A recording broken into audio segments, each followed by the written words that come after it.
Hello guys and welcome back to the shop. Glad you could join me again. Today I have an oldie but a goodie for you. I know how much you guys enjoy watching me bring stuff from junk back to gold, so that's what we're going to do with this puppy right here. We're going to restore it as best as possible, make it look beautiful again, and call it good.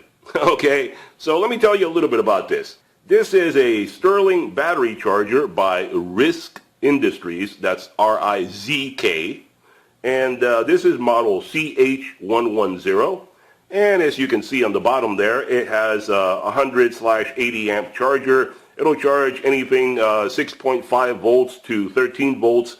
It has a boost capacity of 500/350 amps, and it has a DC output for boosting your vehicle. 8 to 15 volts at 10 to 15 seconds crank cycle. So it's a good little unit. It's an oldie but a goodie.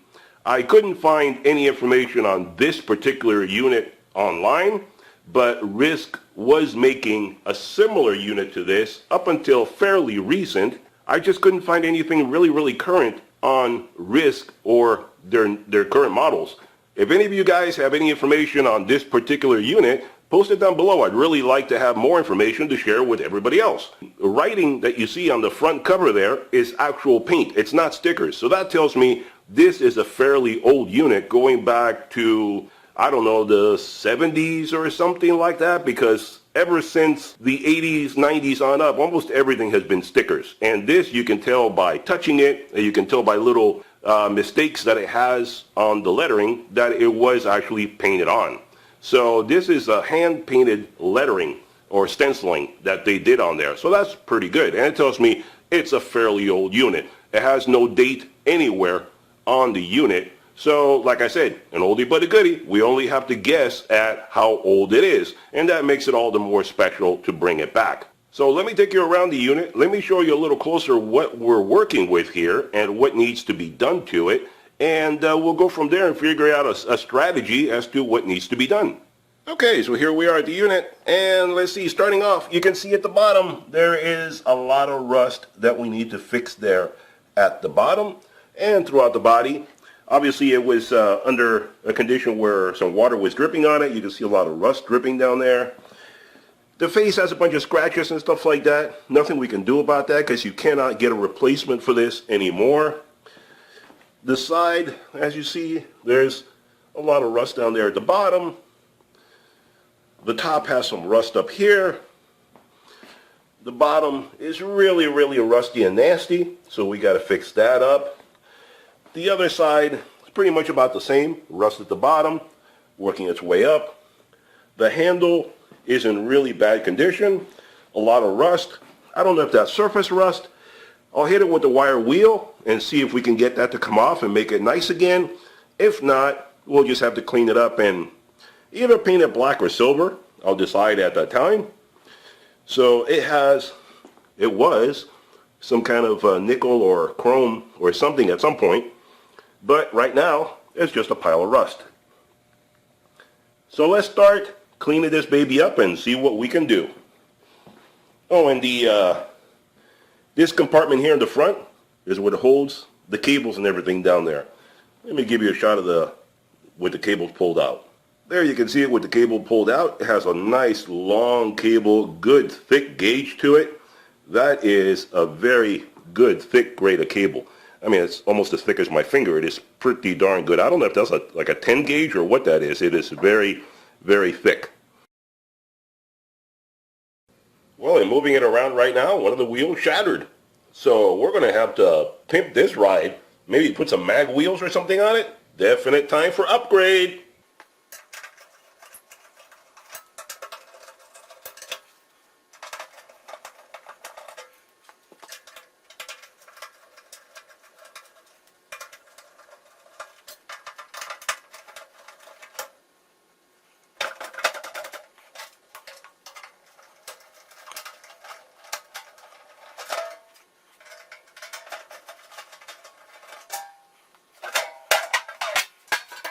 The inside is dirty, but everything's still there and still works.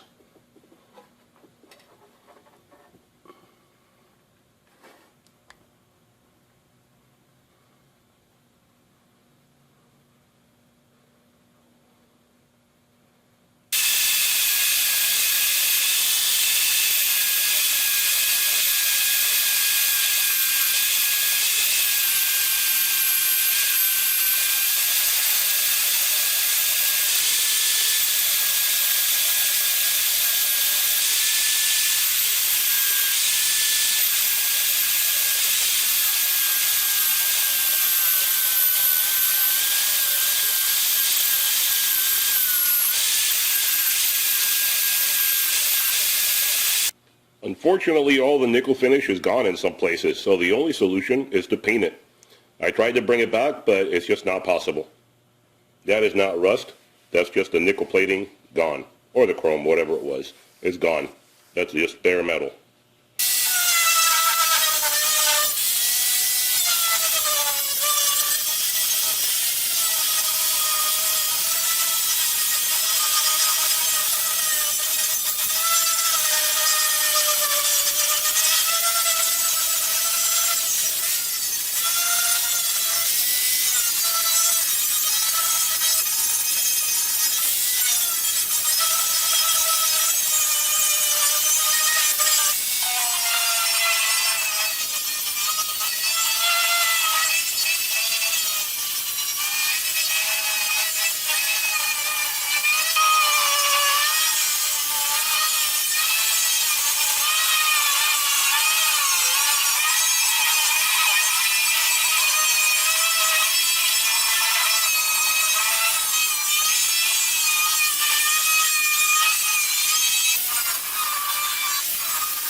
Okay guys, so there you have it, the finished product. We completely restored or rejuvenated or restored, however you want to look at it. And I did quite a few things to it. I'm going to take you around and I'm going to give you an aerial shot of everything that I did to it and explain what was done. But let's start off here on the front. Now this that I did on the front is probably going to be a little controversial. Some people might hate it, some people might love it. I decided I had to make an executive decision, and this was the best choice that I could live with. Now, the front, I had a choice of stripping everything down. As you saw previously in the video, the rust was so thick, you had multiple layers of rust on top of rust. The paint was very thin on it, and there was just no way to save any of it, so I had to take it all down to the bare metal. So on the front here, I could have just stripped it all down and either left it a solid red or tried to put some stickers or something on it. Now, there's no way to get this lettering or stickers from the manufacturer because, like I said, I don't even think they're around anymore. So it would have been impossible to reproduce this. So I knew that with my OCD, I would not be happy if I tried to take all this off and try to do it in some other way to, put stickers or something on it. That would kind of ruin the character of the machine. And I knew I don't have the skill to stencil in with paint over all these different lettering. So the only alternative is what I've seen some other people do when they restore things, to keep part of the old stuff there and just restore around it. That way you can still keep the original lettering, stenciling, etc. And it gives you an idea of what it looked like previously before we made improvements to it. So this is a mix of the new and the old. That's why I said it's a bit of a restoration. I'm not restoring it. Old things like this that you can't get parts for, you kind of have to do the best you can. If you want to just make it shiny and new, of course you can strip everything down, just paint it, and it's a big red box. So let me take you around and I'll explain everything I did there. Okay, so here we are. Let me give you a nice aerial shot of everything I've done to it. So you can see starting on the front, what I was talking about earlier, where I kept all the lettering and stuff, and by throwing a clear over it, it all blends together as a solid coat of paint. So that's preserved from now on. Looking at the top here, then what I did here as well was also give it a clear coat of paint. You can see some scratches and stuff on there, but like I said, this panel is not replaceable. There's no replacement part, so it can't be replaced. Now, one thing I'll give you a little quick tip here that other people won't give you is these two lights here on the front. These are lights, not button. And they light up when something's wrong or when the battery's good. So these, if you look back on the video, you'll see they were totally faded. They had no color whatsoever. So how did I bring it back? How did I bring back the red and the green to what they're supposed to look like? Well, you can't paint them because these are lights. If you paint them, then they won't light up anymore, and you basically destroyed it. You won't be able to use it for anything. So here's a quick tip for you. What you do is when you have something you need it to be translucent and you need to give it color, what you do is get yourself a Sharpie, a marker. Mark it with the color that you need. Let the ink dry thoroughly, and then go back over it with a clear coat of paint. By hitting it with a clear coat, you just created yourself a translucent paint. So these will now light up properly, and they look perfect. And that's how you do it. Marker and clear coat, and you're good to go. I also painted the two buttons, knobs, because they were so brown and deteriorated. They were black, but they were really messed up. So I gave them a good coat of black paint, cleaned that up, made them look beautiful. So let's move around now to the sides, and as you can see, the sides look beautiful. All the rust is gone. It looks perfect right there. No more rust to worry about. The handle is nice and clean now. Gave it a metallic silver paint, so it looks really good. The top of it, all the rust is gone, nicely painted. The back down here, remember how rusty and bad that was? Well, got rid of all that rust. It looks great now. So it looks like new. Same thing over here. And over here on the side, you can see how I've given it some bigger wheels because the old wheels fell apart. As I was taking them off, they broke. They were rotten as could be. And those old wheels were just too small. I mean, look at the size difference. Really too small. And I'm a tall guy. I'm about 6'2". And every time I had to move this thing around, I had to bend over. Really, really a pain. So this gives it like a 2-inch lift. Makes it a whole lot easier for me to pull it around. And I gave it some matching hubcaps. So it looks really, really nice. So there's the difference for you right there, how that looks. And on the front, I also increased it so it'll sit nice and level. Without that, it would have been hunching forward. So that's no good. So here's a side view, how it looks with the wheel and everything. All right, guys, there you have it. We brought back that battery booster, battery charger, brought it back to life, made it look like new again, so we can get many more years out of this restoration project right here. So hope you enjoyed the video. If you did, give it a thumbs up. And if you like the kind of videos I make, be sure to hit that subscribe button so you get notified every time I make another video. And ring that bell or you won't get the notification. So questions, comments, whatever you need, put them down below. I'll be happy to answer them. I'll talk to you guys next time. Bye-bye for now.